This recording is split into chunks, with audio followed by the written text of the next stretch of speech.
Hello সম্মানিত viewers, অনেকটা গ্যাপের পর আবার চলে আসলাম একটা ভিডিও নিয়ে। তো প্রায় 7-8 মাস যাবৎ ভিডিও দেওয়া হয় না, তো আবারও চলে আসলাম একটা ভিডিও নিয়ে। সেটা হচ্ছে একটা গ্লেজার লাগানোর।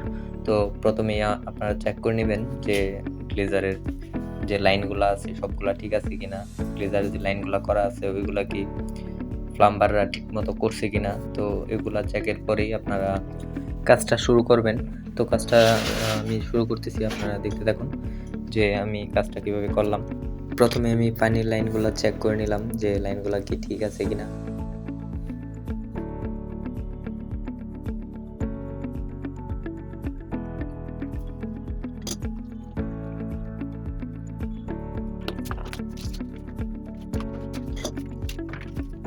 আমি একটা অল্টারনেট গ্লেজার নিলাম 15 লিটারের।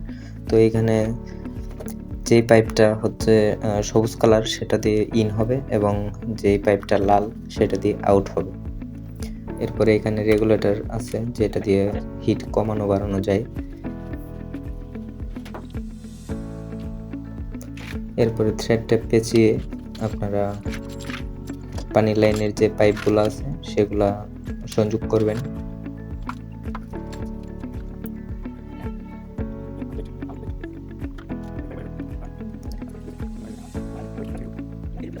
থ্রেড টেপ পেঁচানো শেষ হয়ে গেলে পাইপগুলা একটা একটা করে জুড়ে দিবেন।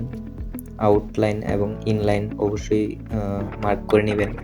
কোন পাইপটা দিয়ে আউট হবে এবং কোন পাইপটা দিয়ে ইন হবে অবশ্যই সেটা গুরুত্বপূর্ণ, কারণ যদি আউটলাইন আপনার উল্টাপাল্টা হয়ে যায় তাহলে গ্লেজারের কয়েল পুড়ে যাওয়ার সম্ভাবনা আছে।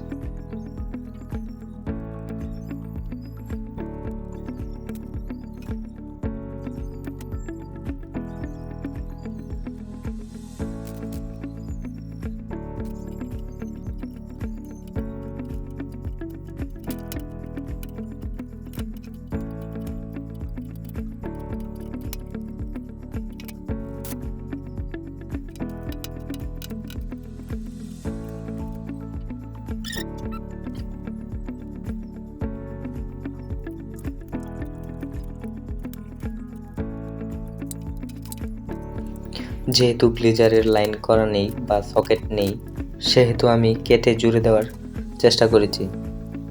আপনাদের এখানে সকেট থাকতেও পারে আবার নাও থাকতে পারে, যদি না থাকে তাহলে আমার মতো অবশ্যই কেটে জুড়ে দিয়ে নেবেন।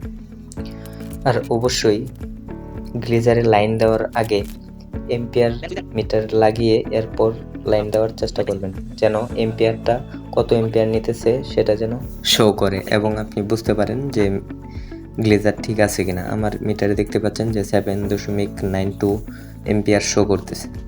তো আমার কাজটা কমপ্লিট। তো আজকের মতো এই পর্যন্তই। যদি এই ধরনের টেকনিক্যাল ভিডিওগুলো পেতে চান তাহলে অবশ্যই আমার চ্যানেলটা সাবস্ক্রাইব করে রাখবেন। আজকের মতো এ পর্যন্তই, দেখা হচ্ছে নেক্সট কোনো এপিসোডে।